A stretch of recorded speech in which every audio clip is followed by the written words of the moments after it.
오늘은 스바냐서 3장 9절에서 13절까지 말씀인데요. 심판은 구원과 회복의 도구라는 제목으로 같이 함께 말씀을 좀 나누겠습니다. 어제 말씀에서 하나님이 남유다를 심판하시기로 작정하셨다라고 하는 말씀을 우리가 보았습니다. 하나님께서 끊임없이 남유다 백성들에게 회개할 것을 촉구하시면서 그들에게 여러 가지 징조도 보여주시고 또 선지자들을 통해서 말씀을 전하시기도 하시고 그렇게 계속해서 끊임없이 돌아올 수 있도록 은혜를 베풀어 주셨습니다. 그런데도 불구하고 남유다 백성들이 돌이키지 않고 계속해서 악을 행하는 그런 삶을 살게 되었죠. 그래서 하나님께서 이제는 너희는 나를 기다리라 이렇게 말씀을 하십니다. 내가 뜻을 정하고 나의 분노와 모든 진노를 쏟으려고 여러 나라를 소집하며 왕국들을 모으리라. 이렇게 심판을 정하셨다, 결정하셨다. 그리고 이제 그 심판이 임하기를 기다려라 이렇게 말씀하시는 내용을 우리가 같이 함께 살펴봤습니다. 그런데 여러분, 하나님의 심판은요, 죄와 악을 제거하는 일을 합니다. 그렇기 때문에 하나님의 심판이 죄 가운데 있는 사람들에게는 두려운 날이지만 또 반대로 하나님 앞에서 믿음의 삶을 살아가는 사람들에게는 구원의 날이기도 합니다. 그래서 오늘 말씀도 보면 하나님의 심판이 있고 난 이후에 남유다가 다시 회복되는 모습을 말씀하고 있습니다. 심판을 통해서 남유다 땅에 있는 악을 제거하고 나니까 자연스럽게 하나님의 은혜가 다시 임하고 남유다 땅이 회복되는 모습이 되는 거죠. 여러분, 하나님의 심판은 진멸과 멸망을 목적으로 하지 않고요, 구원과 회복을 목적으로 합니다. 하나님께서 심판을 행하실 때 그 심판의 궁극적인 목적은 진멸하는 게 아니라는 거예요. 그래서 여러분, 성경에 나오는 심판들을 보면 다 하나님께서 그냥 다 제거하시는 것을 목적으로 하지 않으신다는 걸 알 수 있습니다. 노아의 방주 때도 하나님이 세상의 생명들을 다 제거하셨지만 그때 남았던 사람들이 있었죠. 노아 가족들, 그리고 모든 육축들을 다 노아의 방주에 들어가게 하셔서 생명을 보존케 하시는 일들을 하셨습니다. 그래서 다시 생육하고 번성하게 하시는 일들을 행하셨죠.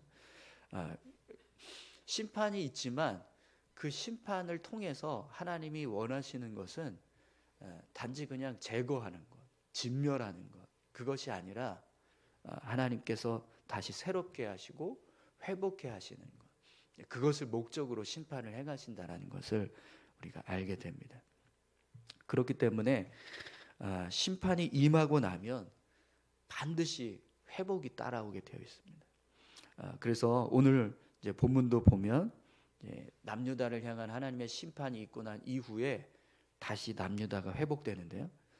그래서 남유다 땅에 살고 있었던 힘없고 연약했던 사람들, 또 선을 행하고 또 하나님의 말씀 가운데서 삶을 살았던 사람들이 참된 자유를 얻고 또 기쁨을 얻으면서 살아가는 모습을 보게 됩니다. 오늘 이제 말씀에서 어떻게 하나님이 심판 이후에 남유다를 회복해 가시는가, 그 모습을 좀 같이 함께 살펴보도록 하겠습니다. 9절에서 10절까지 말씀을 먼저 한번 보시죠. 그때 내가 여러 백성의 입술을 깨끗하게 하여 그들이 다 여호와의 이름을 부르며 한 가지로 나를 섬기게 하리니 내게 구하는 백성들 곧 내가 흩은 자의 딸이 구스강 건너편에서부터 예물을 가지고 와서 내게 바칠지라. 아멘. 본문을 보시면 하나님의 심판이 있은 이후에 다시 하나님을 찾고 섬기는 영적인 회복이 일어나기 시작합니다. 여러 백성의 입술을 깨끗하게 하여 그들이 다 여호와의 이름을 부르며 한 가지로 나를 섬기게 하리니 이렇게 말씀하고 있죠. 남유다 땅이 온갖 우상으로 가득 차서 우상을 섬기는 죄 가운데 빠졌었는데 심판이 있고 나니까 우상이 다 사라졌어요. 그래서 이제는 모든 백성들이 다 하나같이 하나님의 이름을 부르고 하나님만 섬기는 모습으로 바뀌어지는 거죠. 하나님을 온전히 섬기지 못했던 사람들이 하나님을 섬기게 되는 모습으로 바뀌게 되는 겁니다. 10절에도 보시면 내게 구하는 백성들 곧 내가 흩은 자의 딸이 구스강 건너편에서부터 예물을 가지고 와서 내게 바칠지라 이렇게 말씀합니다. 그동안 하나님을 찾고 구했던 사람들은요, 이 이방신들을 섬기는 사람들 때문에 핍박받아서 다 흩어져서 막 땅끝까지 막 도망가고 숨어서 삶을 살았었습니다. 그런데 심판을 통해서 이제는 핍박하는 사람들이 다 제거되니까 어떻게 해요? 다시 그들이 돌아오기 시작하는 거예요. 하나님 앞으로 예물을 들고 나와서 성전으로 나아갈 수 있는 그런 모습들이 되는 거죠.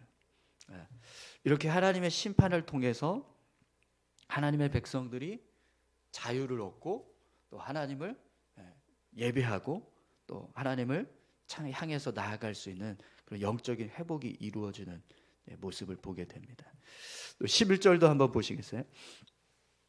그날에 내가 내게 범죄한 모든 행위로 말미암아 수치를 당하지 아니할 것은 그때에 내가 내 가운데서 교만하여 자랑하는 자들을 제거하여 내가 나의 산성에서 다시는 교만하지 않게 할 것임이라. 아멘. 심판 이후에 여러분 어떤 회복이 일어납니까? 죄악된 삶이 변하기 시작한, 하나님 앞에서 교만하게 행하고 또 악을 행하던 사람들이 사라지니까 더 이상 교만하게 행하는 사람도 없고 하나님 앞에서 범죄하는 사람도 없어요. 다 모든 백성들이 불의와 악을 제거하신 후에 온전히 하나님 앞에서 거룩한 모습으로 또 겸손한 모습으로 하나님 앞에서 삶을 살아가게 되는 거죠. 그래서 그날에 내가 내게 범죄한 모든 행위로 말미암아 수치를 당하지 아니할 것은 그때 내가 내 가운데서 교만하여 자랑하는 자들을 제거하여 이렇게 말씀하고 있어요. 그러니까 교만하고 악을 행하던 사람들이 제거됐어요.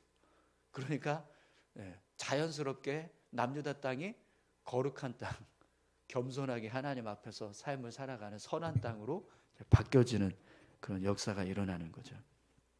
이렇게 하나님의 심판은요, 악을 거두게 되니까요, 그 악이 거두어짐과 동시에 그 땅이 선하게 바뀌게 되는 겁니다. 12절 13절도 말씀 한번 보시죠. 내가 곤고하고 가난한 백성을 내 가운데에 남겨두리니 그들이 여호와의 이름을 의탁하여 보호를 받을지라. 이스라엘의 남은 자는 악을 행하지 아니하며 거짓을 말하지 아니하며 입에 거짓된 혀가 없으며 먹고 누울지라도 그들을 두렵게 할 자가 없으리라. 아멘.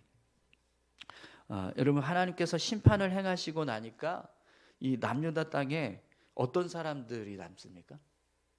오늘 본문을 보면 내가 곤고하고 가난한 백성을 내 가운데에 남겨두리니 이렇게 말씀하고 있죠.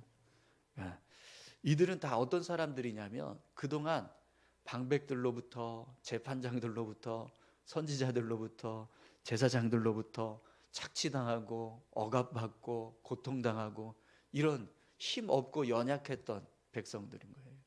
그런데 그들이 이제는 이 남유다 땅에 남게 된, 그래서 그 땅을 차지하는 그런 모습이 되는 거죠.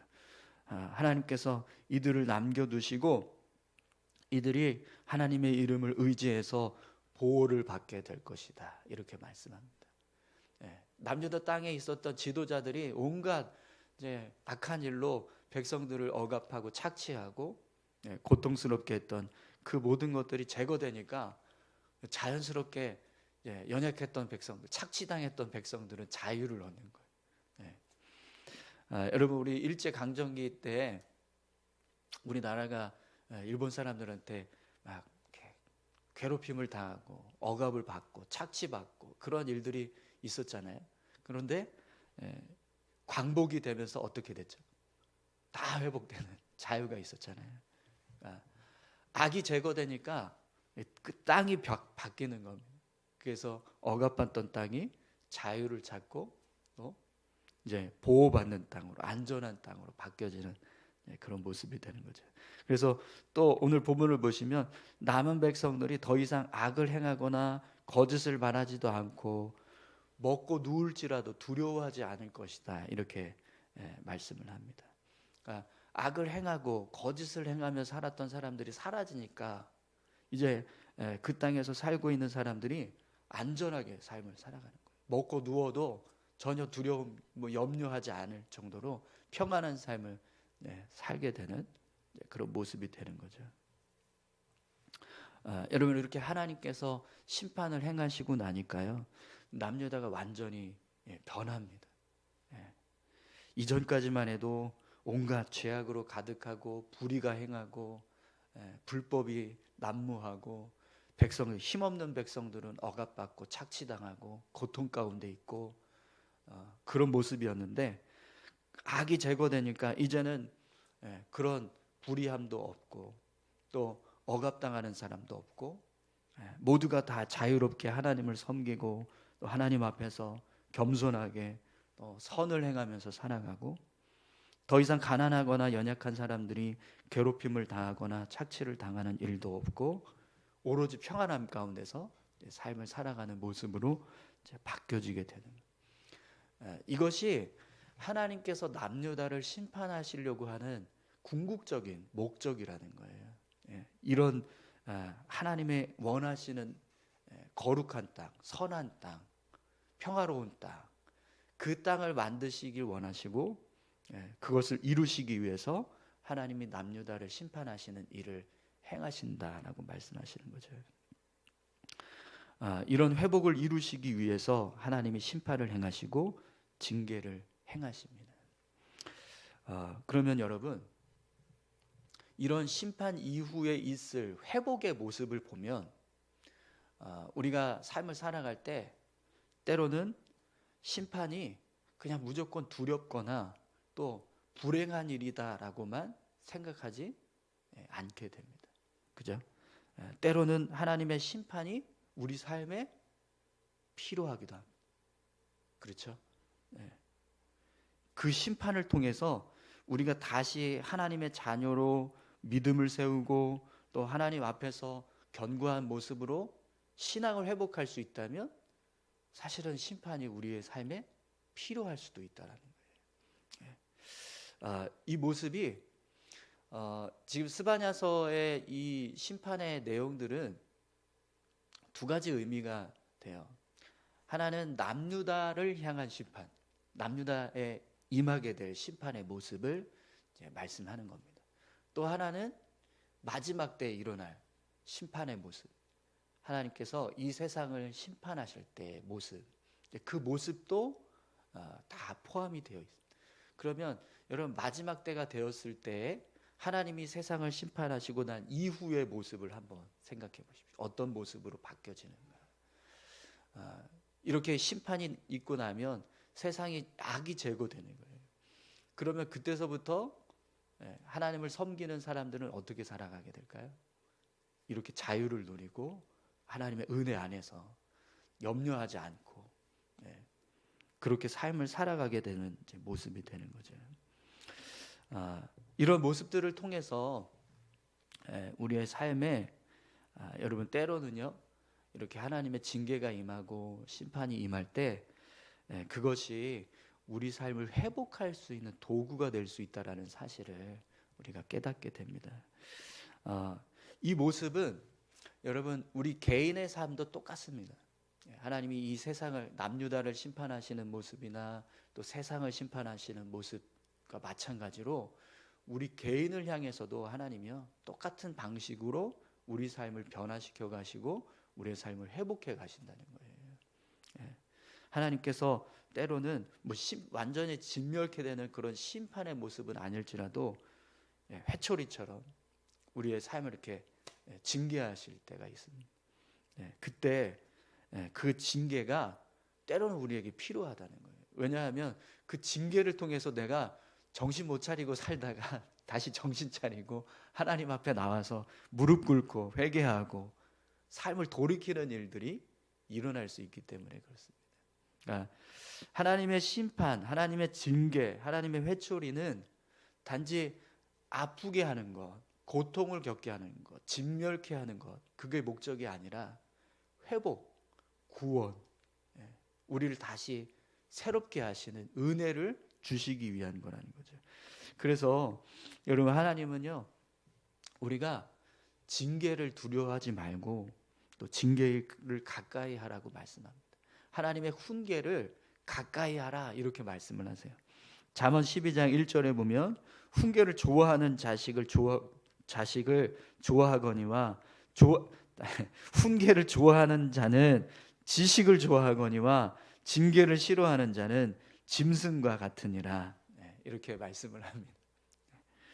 훈계를 좋아하는 자는 지식을 좋아하거니와 징계를 싫어하는 자는 짐승과 같다라고 말씀합니다. 잠언 13장 1절에서도요, 지혜로운 아들은 아비의 훈계를 들으나 거만한 자는 꾸지람을 즐겨 듣지 아니하느니라, 이렇게 말씀합니다. 여러분, 누군가로부터 이렇게 훈계를 받거나 또 누군가에게 어떤 지적을 당하거나 뭔가 이렇게 책망을 듣는 일들이 기분이 나빠요. 그죠? 그런데 사실은 그게 우리에게 필요할 때가 있다라는 거예요. 왜요? 그걸 통해서 내 삶이 바뀌어지기 때문에요. 하나님이 그런 방식으로 우리의 삶을요, 새롭게 하시는 일들을 행하신다는 거예요. 그런데 그걸 싫어하거나 그걸 기분 나빠한다, 그러면 어떻게 되는 거예요? 짐승처럼 되는 거예요. 그냥 심판이 임하는 걸 그냥 받게 되는 것.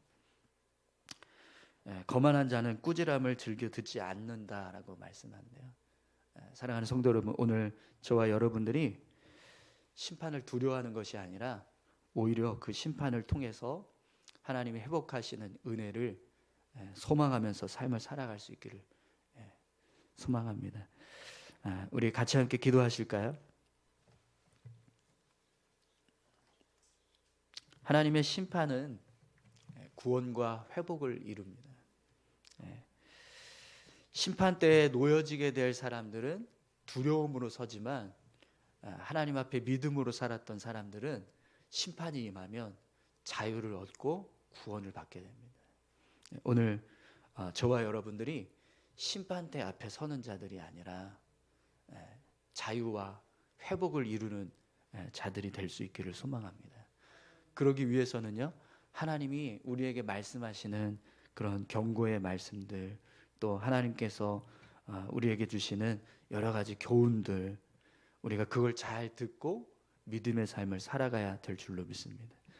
그걸 간과하고 무시하면서 삶을 살면 결국에는 두려움 앞에 설 수밖에 없는 거예요.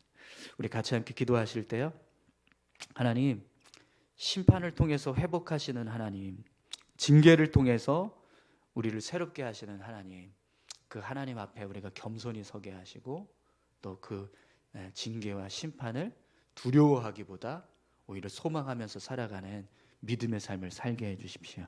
우리가 이렇게 같이 함께 기도하길 원합니다. 함께 기도하시겠습니다. 하나님 아버지, 감사합니다. 하나님, 남유다를 심판하시는 하나님의 그 손길이 다시 남유다